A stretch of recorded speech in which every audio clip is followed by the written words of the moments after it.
Ibu, kalau pengen harta suaminya, rezekinya lancar, ibu jangan sampai duduk hanya berpangku tangan. Karena di antara sebab kelancaran suami, doa dari istrinya yang salehah. Masuklah kamu ke dalam sorga dari pintu mana yang kamu senangi. Ada 4 tapi.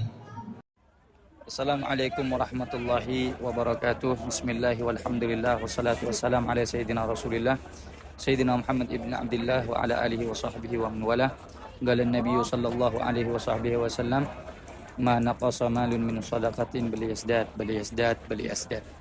Bersabda Nabi Muhammad sallallahu alaihi wasallam, tidak akan pernah berkurang harta yang disedekahkan, melainkan akan bertambah dan bertambah dan bertambah. Maka Al-Faqir mengajak kepada segenap kaum muslimin dan muslimat yang ingin ikut berpartisipasi untuk pembebasan lahan yang insya Allah nanti akan dibangun majelis Jalsatul Ahbab. Bisa langsung nanti hubungi ataupun kontak WhatsApp yang ada di bawah ini dan juga yang ada di nomor rekening majelis. Silahkan bagi Anda yang ingin memberikan sumbangan Anda, mudah-mudahan itu menjadi amal jariah dan menjadi kesuksesan Anda, keberkahan Anda dunia akhirat. Wassalamualaikum warahmatullahi wabarakatuh.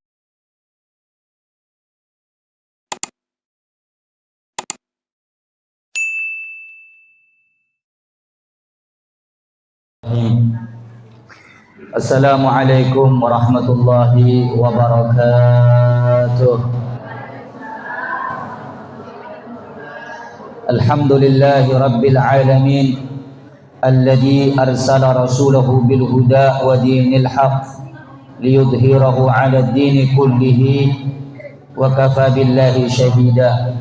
Asyhadu an la ilaha illallah wahdahu la syarika lah wa asyhadu anna sayyidana Muhammadan 'abduhu wa rasuluhu la nabiyya ba'da.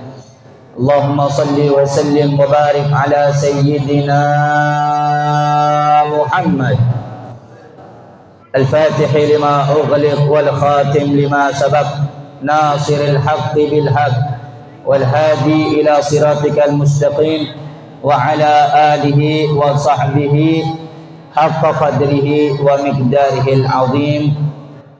Amma ba'd. Hadirin hadirat, bapak-bapak, ibu-ibu yang dimuliakan Allah Subhanahu wa taala.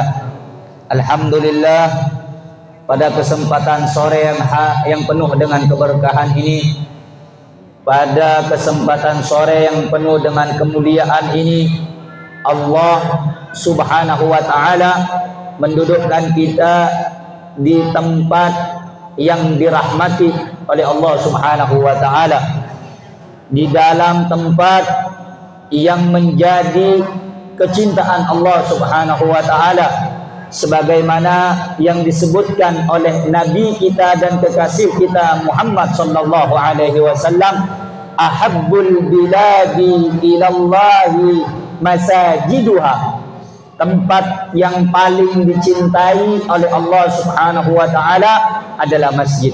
Sehingga barang siapa yang datang ke masjid tujuan taqarrub ilallah, untuk mendekatkan diri kepada Allah Subhanahu wa taala, maka tentu orang tersebut insyaallah akan mendapatkan cinta dan ridha dari Allah Subhanahu wa taala.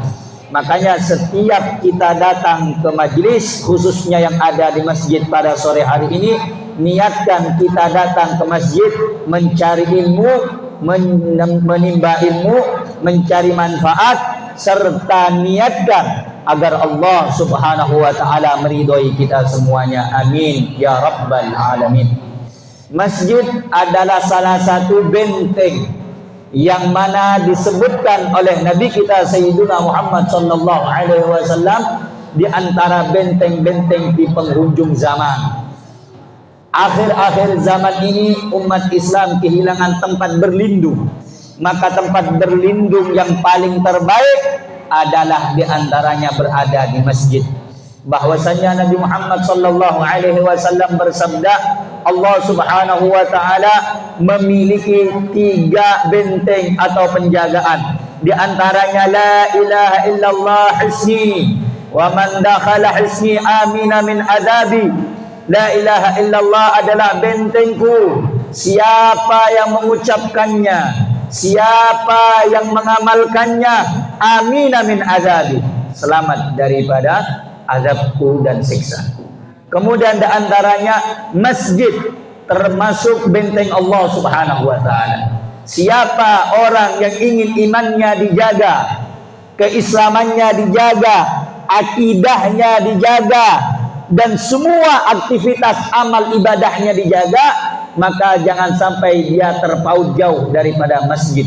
Kenapa? Masjid adalah tempat kita ibadah, tempat Allah menurunkan rahmat, tempat Allah menurunkan ampunan, dan tempat Allah menurunkan keridhaannya. Siapa orang yang datang ke masjid karena semata-mata mencari ridha Allah, niscaya akan mendapatkan ridha dan ampunan Allah Subhanahu wa taala. Maka alhamdulillah pada sore hari yang mulia ini pengajian majlis ibu-ibu bertambah berkah, bertambah istimewa, bertambah penuh dengan keagungan, karena yang pertama diadakan di dalam masjid, yang kedua tujuannya mencari dan juga mempelajari ilmu Allah Subhanahu wa taala, yang dimana semua para nabi dan para rasul mulai sejak zaman Nabi Allah Adam alaihissalam sampai Nabi kita Muhammad sallallahu alaihi wasallam, visi misinya sama, tugasnya sama. Apa visi misi dan tugas para nabi dan para rasul? Allah Subhanahu wa taala berfirman di dalam Al-Qur'an, "Wa ma arsalna min qablika wa ma arsalnaka," dan tidaklah aku utus engkau wahai Muhammad, min qablika, dan juga nabi-nabi sebelum engkau, illa nuhi ilaika wa ma arsalna min rasulin min qablika illa nuhi ilaika annahu la ilaha illa ana, dan tidaklah aku mengutus para nabi dan para rasul sebelum engkau wahai Muhammad, illa nuhi ilaika, melainkan aku wahyukan kepada mereka dan juga kepadamu, annahu la ilaha illa ana, tiada Tuhan selain aku, kata Allah. Fa'budni, dalam ayat yang lain, sembah aku, kata Allah Subhanahu wa taala.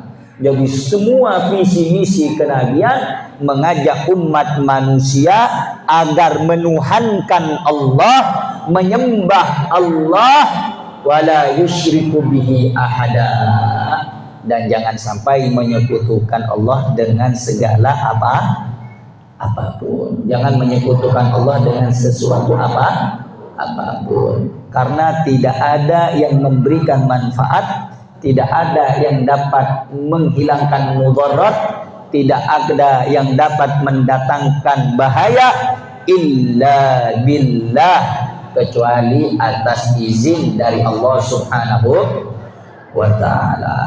Maka pengajian pada sore hari ini kita tanamkan, perbarui keimanan kita, keislaman kita, kuatkan. Di antaranya dengan apa? Dengan mengucapkan la ilaha illallah Muhammadur, sebagaimana Rasulullah sallallahu alaihi wasallam beliau bersabda, jaddidu imanakum aksiru min qawli la ilaha illallah. Perbarui iman kalian, perbarui kualitas ketakutan kalian kepada Allah. Dengan apa? Dengan memperbanyak mengucapkan la ilaha. Bila mana la ilaha illallah engkau tancapkan dalam hati, bila mana la ilaha illallah engkau hidupkan dalam hati, bila mana la ilaha illallah memenuhi sanubari dan hatimu, maka tidak ada siapapun yang dapat menggoyangkan imanmu. Karena itu majlis dibuat, acara dibuat, pengajian digelar di mana-mana agar la ilaha illallah tidak hilang dalam hati kita, agar la ilaha illallah tertanam dalam hati kita, agar la ilaha illallah hidup dalam sanubari kita. Bila mana la ilaha illallah hidup, niscaya Muhammadur Rasulullah sallallahu alaihi wasallam juga akan hidup dalam sanubari dan hati kita. Karena itu kunci. Ibu-ibu, bapak-bapak, itu kunci dalam kehidupan kita. Ada orang yang mengeluh, kenapa saya tidak tenang dalam hidup? Kenapa saya gelisah dalam hidup? Kenapa saya tidak tentram dalam hidup? Kenapa saya merasa tidak enak menjalani hidup? Jawabnya singkat dan simpel. Karena mungkin engkau menghilangkan cahaya la ilaha illallah dalam hati. Kenapa saya katakan demikian? Allah sendiri yang menyatakan di dalam Al-Quran, ala bizikrillahi tatma'innul qulub. Dengan mengingat Allah, dengan menyebut nama Allah, dengan beribadah kepada Allah, hati akan menjadi tenang. Sebesar apapun permasalahan kita akan hilang kalau dalam hatimu ada la ilaha illallah. Sebesar apapun ujian yang kita rasakan akan sirna kalau dalam hatimu ada la ilaha illallah. Makanya kita dianjurkan untuk senantiasa bersama dengan Allah. Salat 5 waktunya dijaga, zikirnya dijaga, baca Qur'annya dijaga, istighfarnya dibanyakin, salawatnya dikencengin. Kenapa? Agar kita tidak jauh dari Allah Subhanahu wa ta'ala. Orang zaman sekarang nih Bu, bedanya dengan orang soleh satu. Zaman sekarang orang rela kehilangan Allah demi sesuatu apapun. Tetapi orang soleh zaman dahulu rela kehilangan sesuatu apapun demi Allah Subhanahu wa ta'ala. Benar apa enggak? Orang zaman sekarang rela ninggalin ibadahnya, rela ninggalkan bakti kepada orang tuanya, rela ninggalkan sholat 5 waktunya demi sesuatu.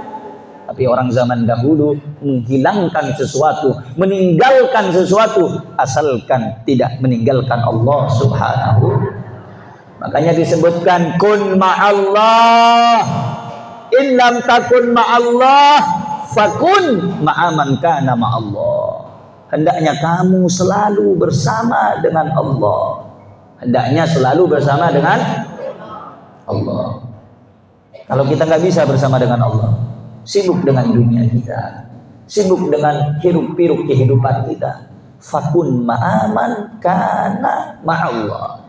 Hendaknya kita bersama dengan orang yang senantiasa bersama dengan Allah. Siapa?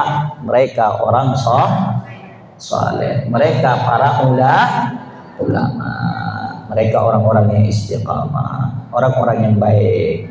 Apakah ada wanita-wanita yang istiqamah? Banyak. Apakah ada wanita-wanita yang salehah? Banyak. Apakah ada wanita-wanita yang martabatnya mengalahkan martabat laki-laki dalam hal ubudiyah kepada Allah? Banyak. Siapa di antaranya? Rabi'atul Adawiyah. Rabi'atul Adawiyah, wanita yang sangat istimewa. Rabi'atul Adawiyah ini Bu termasuk wanita yang khawasul khawas, wanita yang istimewa, wanita yang sangat istimewa. Sebagaimana Al-Imam Al-Ghazali mengatakan bahwa Rabi'atul Adawiyah memiliki tingkatan tinggi di antara laki-laki yang berada di bawahnya. Rabi'atul Adawiyah sekitar hidup tahun 713 Hijriah. Rabi'atul Adawiyah ini punya madhab. Apa madhabnya? Namanya madhab cinta.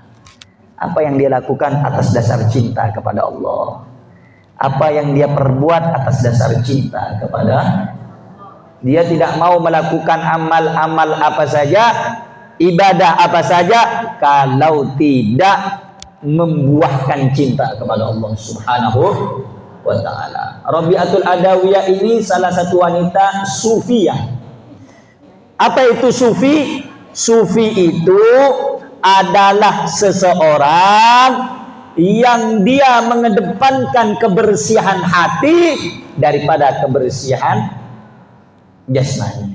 Sufi itu mereka orang-orang yang membersihkan hatinya agar koneksi dalam ibadah kepada Tuhannya lebih lebih sinkron, lebih enak. Sufi itu kata para ulama, siapa sufi? Man safa qalbuhu lillah, orang yang membersihkan hatinya karena Allah. Itu sufi. Apa ajarannya? Ya ajarannya tasawuf. Tasawuf, orang yang melatih ruhani, orang yang melatih jiwanya, orang yang melatih kebersihan hatinya agar tidak ternodai dengan perbuatan maksiat kepada Allah Subhanahu.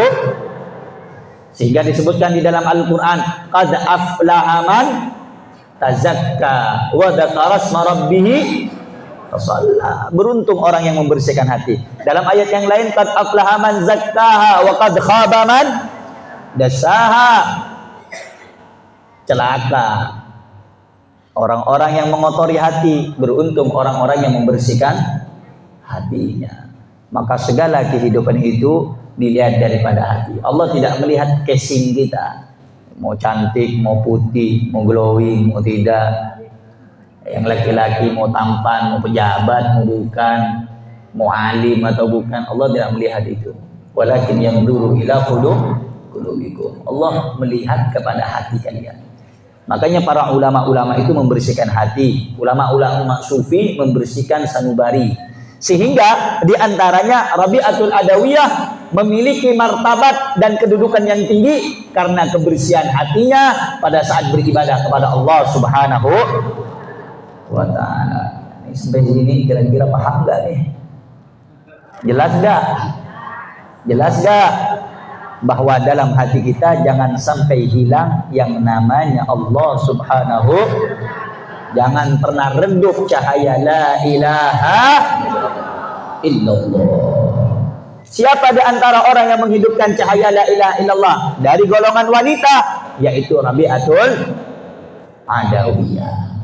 Rabi'atul Adawiyah itu bagusnya yang dapat kita ambil, yang buat kita takjub, heran, takjub luar biasa. Apa di antaranya? Kata Rabi'atul Adawiyah pada saat ibadah, Rabi'atul Adawiyah mengatakan, "Lau kuntu a'badaka khaufan min narika fa ahlikni biha." Ya Allah, jika aku beribadah kepadamu khaufan min narika, karena sebab aku takut ke dalam nerakamu, atas siksaanmu api neraka, fa ahlikni biha, bakar aku dengannya ya Allah. Itu bayangkan tuh Rabi'atul Adawiyah. Ya Allah, kalau aku beribadah karena takut api nerakamu, bakar aku dengan api neraka. Wa in kuntu a'badaka tam'an fi jannatika, dan bila mana aku beribadah kepadamu ya Allah karena rakus ingin mendapatkan surgamu, fa'ahrimni biha, fa'ahrimni minha, maka haramkan surga itu untukku ya Allah. Bayangkan Pak Bu, beliau itu beribadah, berdoa kepada Allah. Apa kata beliau? Ya Allah, jika aku ibadah ini karena mengharap surgamu, haramkan aku dari surgamu ya Allah. Kemudian kata Rabi'atul Adawiyah, wa in kuntu a'badaka min ajli mahabbatika, dan bila mana aku beribadah kepadamu ya Allah karena semata-mata cintaku kepadamu ya Allah, fa amnahni, maka berikan kepadaku al-jaz'ul akbar, balasan yang besar. Apa balasan yang besar? Balasan besar itu diantaranya musyahadatu wajhika ya dzal jalali wal ikram. Jadikan kedua mataku ini, kata Rabi'atul Adawiyah, termasuk mata yang kau izinkan melihat zatmu nanti di akhirat. Itu kata Rabi'atul Adawiyah. Jadi beliau Rabi'atul Adawiyah itu beribadah bukan takut neraka, bukan mengharap surga, tapi memang betul-betul cinta kepada Allah Subhanahu wa ta'ala. Kira-kira sampai sini paham gak Bu? Jelas gak? Yang namanya beramal harus kudu ada keikhlasan. Kalau kita ini memang sulit. Lantas ada orang yang nanya, Habib, bagaimana kalau kita beribadah ini ada niat harapan masuk surga? Sebagian ulama mengatakan boleh. untuk memotivasi diri kita agar giat di dalam ibadah. Tapi bukan itu tujuan kita. Tujuan kita ridho Allah. Kalau ridho Allah sudah kita dapatkan, apapun yang kita minta akan diberikan oleh Allah Subhanahu. Jelas apa enggak? Paham apa enggak? Jadi ibadah butuh ikhlasan. Makanya Rabi'atul Adawiyah membersihkan hatinya. Penyakit hati, banyak penyakit hati. Kita punya penyakit hati enggak? Punya enggak? Bohong kalau bilang enggak punya. Benar? Punya penyakit hati apa enggak? Punya apa enggak? Ada yang di sini takabur, sombong ada? Bohong kalau enggak ada. Pasti ada manusia, pasti punya. Walaupun nggak diucapkan, dia berjalan seakan dia yang paling hebat. Wah. Punya gelang dikit aja diangkat baju. Benar apa enggak? Benar apa enggak? Ada. Cuman terkadang kita malu mengakuin. Malu mau ngaku. Sebenarnya penyakit kita ini banyak. Kalau kita ini Bu punya penyakit di sini, korengan atau bekas jatuh, penyakit zahir itu gampang diobati. Atau mudah diobat. Datang ke dokter dikasih betadin, atau sekarang sudah tahun 2024 banyak obat-obat yang cepat bisa menyembuhkan penyakit kulit, gampang. Sekarang ini mau apa? Orang bekas sesar aja bisa hilang kok. Kalau zaman dulu kan sulit. Benar nggak Bu? Zaman sekarang yang penting ada duit, lo punya kuasa, punya uang, punya mau gimana aja, mau diberubah kayak gimana aja, bisa aja zaman sekarang. Tetapi kalau yang satu ini berpenyakit, wah sulit. Kecuali ada gurunya, kecuali ada tabib, ada dokternya. Siapa dokternya? Mereka para mursyid, orang yang memberikan petunjuk ke jalan Allah. Mursyid syaratnya harus wali min awliyaillah, harus walinya Allah, kekasihnya Allah, orang yang betul-betul telah merasakan nikmat dalam ibadah, baru bisa mengobati hati murid-muridnya yang berpenyakit. Dalam hati kita nih ujub, takabur, sombong, riya, sum'ah, banyak sekali penyakit-penyakit kita ini. Ada kita pada saat ibadah Allahu Akbar, khusyuk. Kenapa? Di samping kita ada mertua kita. Ada yang lagi ibadah baca Quran, Bismillahirrahmanirrahim, dienak-enakan. Kenapa? Tangga lagi dengerin, macam-macam. Itu hukumnya penyakit hati. Al-Imam Qadhi Iyad dalam kitabnya Asy-Syifa bi Ta'rifi Huquqil Mustafa, barang siapa, kata beliau, tarkul amal li ajlin nas riya wal amal li ajlin nas syirik, meninggalkan amal perbuatan karena manusia itu hukumnya riya. Beramal karena manusia itu hukumnya syirik. Bahkan dalam riwayat, nanti kalau orang yang suka ibadah karena sebab manusia, oh saya ibadah biar saya dikatakan wanita yang salehah, oh saya ibadah biar dikatakan Pak Haji dan orang soleh. Nanti kalau di akhirat Allah bilang sama orang tersebut, fulan, kamu dulu beribadah bukan untuk aku, maka engkau sekarang datang kepada orang yang dulu engkau beribadah karenanya, kau minta tolong kepadanya, jangan minta tolong kepada aku, kata Allah. Na'udzubillahi min dzalik. Makanya bagaimana menghilangkan itu? Kata Al-Imam Abdullah bin Alawi Al-Haddad, paksa, pelan-pelan. Paksa, nanti kalau sudah terbiasa, penyakit itu akan pelan-pelan akan hilang. Nah, setiap kita ini Bu harus punya rasa takut kepada Allah, harus punya rasa takut, pelan-pelan, harus punya takwa. Al-Imam Hasan Al-Basri, beliau mengatakan di dalam kitab Risalatul Mu'awanah, Mu'awanah, jam 4 lewat, jam 4 kurang 10 menit. Mau dilanjut apa cukup? Allahumma salli ala Muhammad, Allahumma salli ala Sayyidina Muhammad. Al-Imam Hasan Al-Basri memberikan ciri-ciri munafik dengan mukmin. Mau tahu apa enggak? Mau tahu apa enggak? Mau tahu apa enggak? Allahumma salli ala Muhammad. Kata Imam Hasan Al-Basri dalam kitab Risalatul Mu'awanah, innal mu'mina jama'a ihsanan wa khaufan. Orang mukmin itu tanda-tandanya terkumpul dalam dirinya kebaikan dan juga rasa takut kepada Allah. Wa innal munafiqa jama'a isa'atan wa amna. Tapi sebaliknya, kalau orang munafik terkumpul dalam dirinya keburukan dan rasa aman. Rasa aman. Fal mu'minu la yusbihu illa khaifan wa yumsi khaifan. Orang yang beriman itu tidaklah bangun pagi dan menjalankan aktivitasnya sampai sore hari, kecuali pagi sampai sore punya rasa takut kepada Allah Subhanahu. Ya'malu, senantiasa beramal. Itu orang yang beriman, beramal terus. Wa yaqulu, dan dia berkata, apa kata orang yang beriman? La'alli anju, mudah-mudahan dengan apa yang aku perbuat ini menyelamatkan aku nanti di akhir. Berbeda kalau orang yang munafik. Orang yang munafik yatrukul amal, dia meninggalkan amal saleh, dia meninggalkan salat, dia meninggalkan bakti kepada orang tua, dia meninggalkan kebaikan-kebaikan, dia meninggalkan perbuatan taat kepada Allah Subhanahu wa taala. Wa yaqulu, dan dia berkata, apa kata orang munafik? Orang munafik akan mengatakan sawadun nasi katsirun wa sawfa yughfaru li.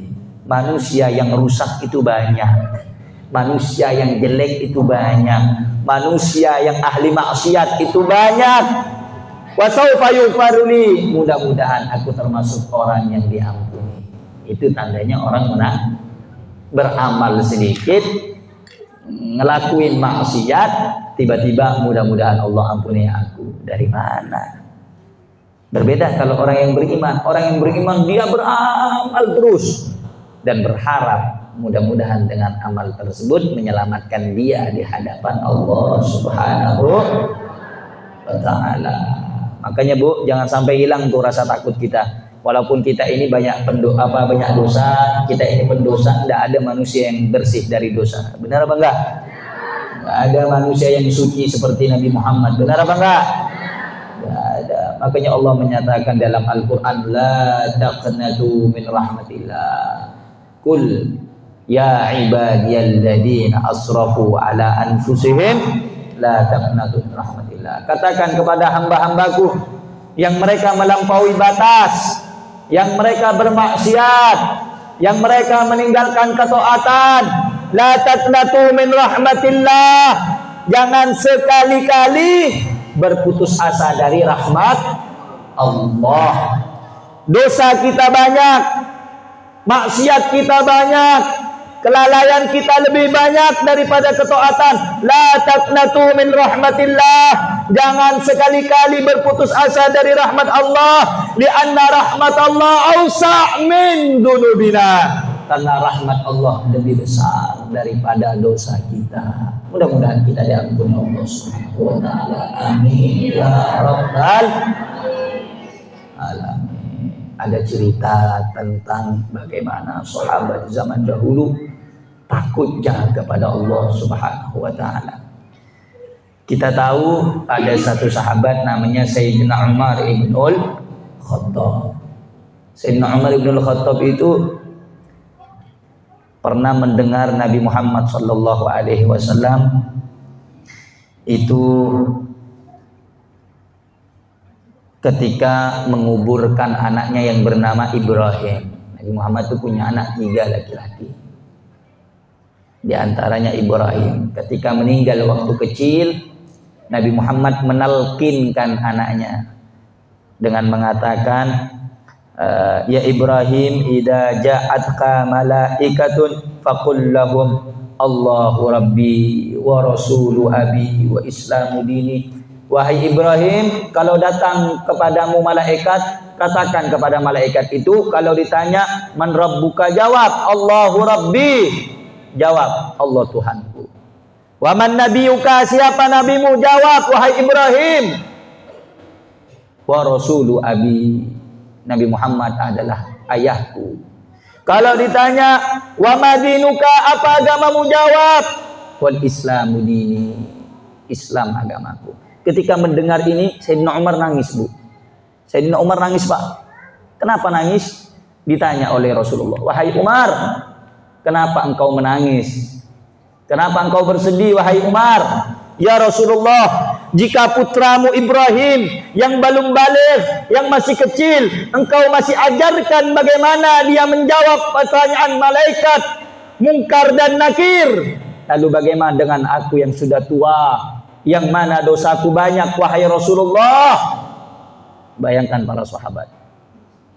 Sayyidina Umar bin Al-Khattab termasuk satu di antara 10 sahabat yang dijamin masuk surga, tapi merasa takut kepada Allah Subhanahu wa Ta'ala.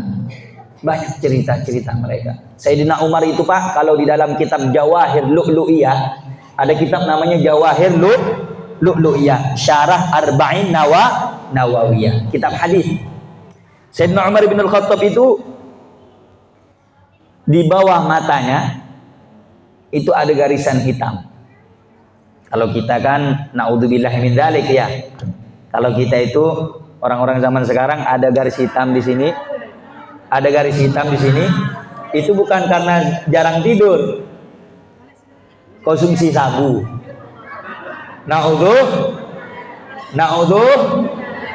Naudzubillah min dzalik.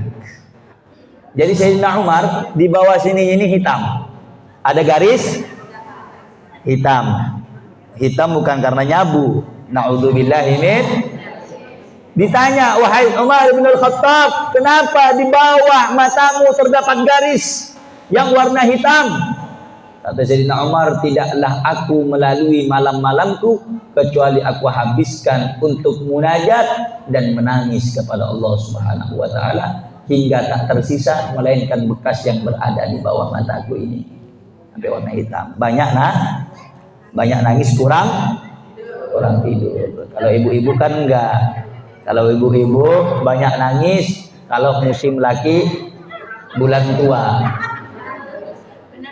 Nah, makanya ibu-ibu kalau pengen harta suaminya, rezekinya lancar, ibu jangan sampai duduk hanya berpangku tangan. Karena di antara sebab kelancaran suami, doa dari istrinya yang salehah. Jangan cuma amin doa. Doakan lakinya, ya Allah, laki gua berangkat kerja cari nafkah, selamatkan dia, berkahi pekerjaannya. Ini zaman-zaman sekarang, ibu-ibu zaman sekarang datang lagi bukan ditanya gimana bang kerjanya, enggak, langsung ditanya dapat duit enggak lu, bawa duit enggak, no, lihat beras habis, pampers habis, susu anak udah enggak ada. Nah, tapi kalau perempuan yang baik tidak begitu, datang dia ditanya salaman, cium tangannya, gimana bang kerjanya, ya begitulah dek, tidak ada perubahan, yang sabar, insya Allah nanti ada gantinya yang lebih baik. Itu wanita-wanita yang baik, insya Allah di sini wanitanya baik semua, insya. Ada wanita di sana jauh, sana bukan di sini, jauh sana, jauh. Tidak ada di sini wanita di sini kayak gitu, nggak ada, jauh sana. Itu ketika suaminya nyuruh, dek bikinin ini, abang kan punya kaki, bikin seorang lah. Aku nih capek kali, habis cuci baju, habis ngurus anak, bikin sendiri lah. Itu sana perempuan sana jauh, di sini nggak ada, sini nggak ada. Terus di sana lagi perempuan sana jauh sana. Itu kalau minta apa-apa bentak sama lagi. Nggak boleh, suara lebih tinggi dari lah. Sebenarnya perempuan itu simple dan enak. Kok bisa, Beb? Dalam kitab Uqudul Lujain fi Huquqi Bainaz Zawjain, ada hadis dari Nabi Muhammad sallallahu alaihi wasallam. Apa bunyi hadisnya? Ayyuma mra'atin, perempuan mana saja, ata'at ba'laha, atau zaujaha taat kepada suaminya. Wa shalla khamsaha, salat 5 waktunya dijaga. Wa shamat syahraha, puasa Ramadannya dijaga. Wa ahsanat farjaha, menjaga kemaluannya. Qila laha, nanti di akhirat ada suara yang bilang kepada wanita tersebut, udkhulul jannah min abwabil jannati syi'ti, masuklah kamu ke dalam sorga dari pintu mana yang kamu senangi. Ada 4 tapi taat kepada suami, kemudian menjaga sholat 5, menjaga puasa di bulan Ramadan, menjaga kehormatan. Kalau bisa yang 4 ini masuk surga dari mana? Beb, saya pengen Firdaus, masuk. Bukan saya yang ngomong, Nabi Muhammad sallallahu alaihi wasallam. Makanya ibu itu kuncinya taat sama suami, udah surga. Taat sama suami sudah surga.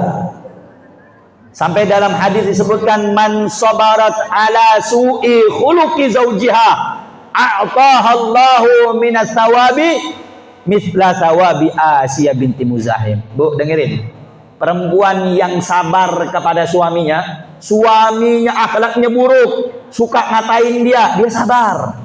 Perempuan mana saja yang dia sabar terhadap perilaku suaminya suka bentak, suaminya suka marah, dia sabar, Allah akan memberikan pahala sebagaimana yang Allah berikan kepada Asiyah binti Muzahim.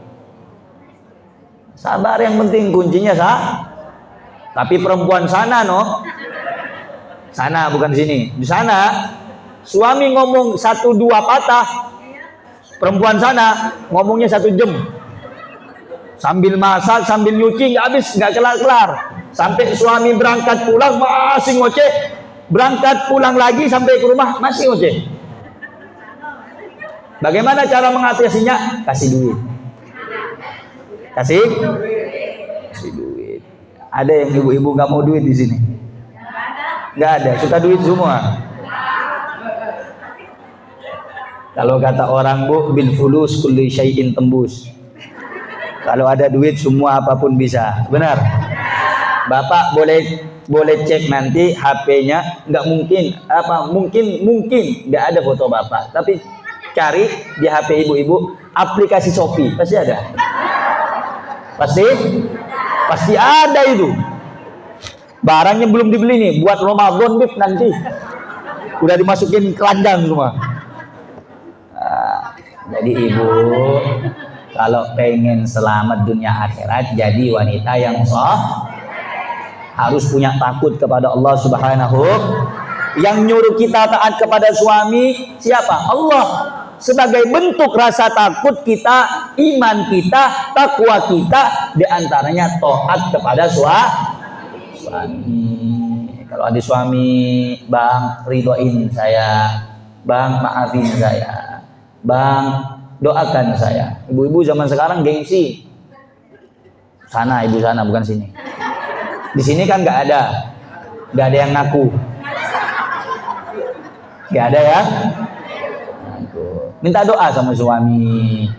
Bu, sampai dalam riwayat, andaikan suami itu punya koreng, punya luka yang bernanah, ibu jilat itu nanahnya, tidak akan bisa menghilangkan baktinya ibu kepada suami.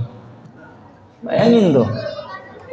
Nah, suami yang baik, suami yang mengayomi istrinya, suami yang memodali istrinya. Bapak jangan minta dicintai kalau bapak nggak cinta sama istrinya.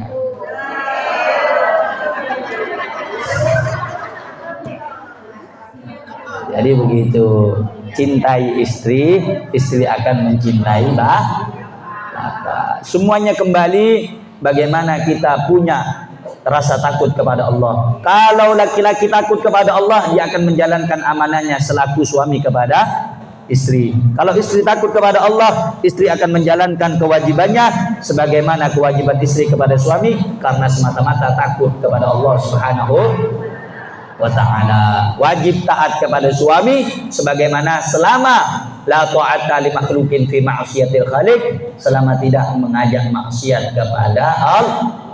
Allah. Kira-kira sampai sini jelas gak? Paham gak? Paham gak? Paham gak? Kalau hidup kita biar tidak kacau, biar tidak galau, jangan sampai hilangkan Allah di dalam jangan sampai kosong dari zikir kepada Allah. Jangan sampai hilang dan redup cahaya la ilaha Muhammadur. Kalau sudah tertanam dan tertancap la ilaha illallah, insya Allah kehidupan kita akan hidup indah, akan hidup sempurna. Terakhir yang ingin saya sampaikan, jam berapa sih? Jam 4, Masya Allah. Salamah. Terakhir, agar kita ini hidup bahagia, hidup nikmat, hidup jauh dari musibah, insya Allah. Karena musibah tidak bisa kita elakkan, Bu. Karena kata Rabi'atul Adawiyah, ini kan karena yang ngaji banyak ibu-ibu, saya kutip cerita-cerita wanita-wanita yang baik dan salehah, mudah-mudahan bisa menjadi motivasi untuk bisa mengikutinya. Rabi'atul Adawiyah itu mengatakan, pernah ditanya, kapan seseorang itu dikatakan manusia yang rela dengan ketentuan Allah? Kata Rabi'atul Adawiyah, yaitu pada saat dia mendapatkan musibah, dia bahagia sebagaimana bahagianya dia ketika mendapatkan nikmat dari Allah. Terkadang di antara kita itu kalau dapat musibah, ya Allah, ngeluhnya luar biasa. Tapi kalau udah dapat nikmat, lupa kepada Allah Subhanahu wa ta'ala. Jangan pernah kecil hati kalau kita berdoa belum dikabulkan Allah. Al-Imam Ahmad bin Hasan Al-Attas dalam kitab Tadhkirun Nas, beliau mengatakan ada 3 alasan kenapa Allah tidak mengabulkan doa kita. Yang pertama, Allah Subhanahu wa ta'ala lebih tahu yang terbaik untuk kita, sehingga Allah tidak memberikan apa yang kita minta. Terkadang kita memikirkan yang kita minta sudah baik bagi kita, tapi belum tentu baik bagi Allah Subhanahu, sehingga yang Allah berikan kepada hambanya adalah sesuatu yang baik. Yang kedua, Allah Subhanahu wa ta'ala tidak mengabulkan doa kita. Khawatir bila mana Allah mengabulkan dan memberikan mengabulkan doa dan memberikan apa yang kita minta tersebut, membahayakan kita dan menjauhkan kita dari Allah Subhanahu wa ta'ala. Ibarat contoh, semakin kita berdoa, semakin diberi oleh Allah, bertambah nikmat, bertambah pemberian Allah, bukan semakin dekat kepada Allah, tapi semakin jauh dari Allah Subhanahu. Sehingga Allah menunda, bukan tidak menjawab, menunda pemberian itu agar kita tidak jauh dari Allah Subhanahu. Yang ketiga, kenapa setiap doa kita tidak diijabah? Bukan tidak diijabah, kata Al-Habib Ahmad bin Hasan Al-Attas, tetapi permintaan Anda itu Allah berikan di akhirat, tidak diberikan di dunia. Karena dunia adalah tempat sementara, akhirat adalah tempat selama-lama. Sehingga Allah berikan permintaan Anda untuk tempat Anda nanti di tempat yang kekal abadi selama-lamanya, di alam akhir. Makanya kalau kita berdoa, kenapa Allah tidak mengabulkan, kenapa Allah tidak memberi, padahal Allah berjanji ud'uni astajib lakum, minta kepadaku pasti akan aku beri, kenapa Allah tidak memberi? Maka kita cari jawaban dari tiga hal tersebut. Mungkin Allah lebih tahu apa yang terbaik buat kita. Yang kedua, kalau Allah berikan takut membahayakan kita. Yang ketiga, Allah menyediakan permintaanmu untuk di tempat yang kekal abadi, yaitu akhir. Perbanyak berdoa ibu, perbanyak doa bapak, khususnya doakan anak-anaknya. Jangan keluar kata-kata yang tidak baik buat anak. Ini zaman sekarang ibu-ibu di sana itu banyak mendoakan anaknya nggak baik. Kalau sudah marah, kamu ini anak siapa? Kok kurang ajar? Ya anaknya besar jadi kurang ajar. Kalau melihat anak kecil, doakan, ya Allah nak, mudah-mudahan jadi anak soleh. Walaupun hati kesel, doakan. Kenapa? Du'aul walid li waladihi ka du'ail anbiya li ummati. Doanya orang tua untuk anak sama seperti doanya Nabi untuk umatnya. Paham, Bu? Paham, Bu? Kalau marah sama anak, sambil cubit nggak masalah. Tapi doakan, ya Allah nak, mudah-mudahan kau jadi orang penghafal Quran. Begitu. Jangan sampai, kamu ini anak siapa? Kok nakal kamu? Kamu ini kayak setan, susah wah, maki-maki. Na'udzubillahi min dzalik. Anaknya besar jadi setan, keluyuran malam gila, waktu sholat gila. Na'udzubillah. Nanti Bu pulang dari majelis ini, masjid ini, nanti anaknya panggil, pegang kepalanya, bacain doa, inna anzalnahu fi lailatul qadri wa ma adraka ma lailatul, sampai selesai. Pegang dadanya, bacakan alam nasyrah laka sadrak wa wada'na anka wizrak. Apa manfaat dan khasiatnya, Habib? Disebutkan dalam kitab Tazkiratul Mustafa, barang siapa yang membacakan inna anzalnahu fi lailatul qadri di atas kepala anak kecil, wa yadul qari ala ra'sil maulud, dan tangan orang yang membaca berada di atas kepala anak kecil tersebut, lam yazni fi umrihi abada. Dia akan dilindungi dari Allah oleh Allah seumur hidupnya dari perbuatan zina. Makanya nanti panggil anaknya, biar besar nggak apa-apa, panggil. Sini nak. Bismillahirrahmanirrahim. Inna anzalnahu fi lailatul qadr. Terus dibacakan alam nasyrah laka. Kenapa? Apa manfaatnya? Supaya hatinya tenang, hatinya lapang, nggak mudah gelisah, nggak mudah galau. Nanti diputusin cinta, galau. Panggil anaknya, pegang. Alam nasyrah laka sadrak. Bapak-bapak juga panggil ibu-ibu, pegang hatinya. Biar apa? Nanti kalau suaminya nggak bawa uang, tenang. Allahumma shalli ala Muhammad. Nah, itu saja. Mudah-mudahan kita semuanya ini bisa mengamalkan segala apa yang kita ketahui, dan mudah-mudahan Allah jadikan keluarga kita keluarga yang sakinah, mawaddah, warahmah. Mudah-mudahan Allah berikan kepada kita keturunan yang saleh dan salehah, dan mudah-mudahan Allah jadikan istri-istri wanita-wanita yang baik zahiran wa batinan. Dan mudah-mudahan suami-suaminya, ibu-ibu, Allah jadikan suami yang saleh, yang bertanggung jawab, yang cinta dan kasih. Dan mudah-mudahan seluruh dosa kita diampuni oleh Allah Subhanahu wa taala. Rabbana hab lana min azwajina wa dhurriyyatina qurrata a'yun waj'alna lil muttaqina imama.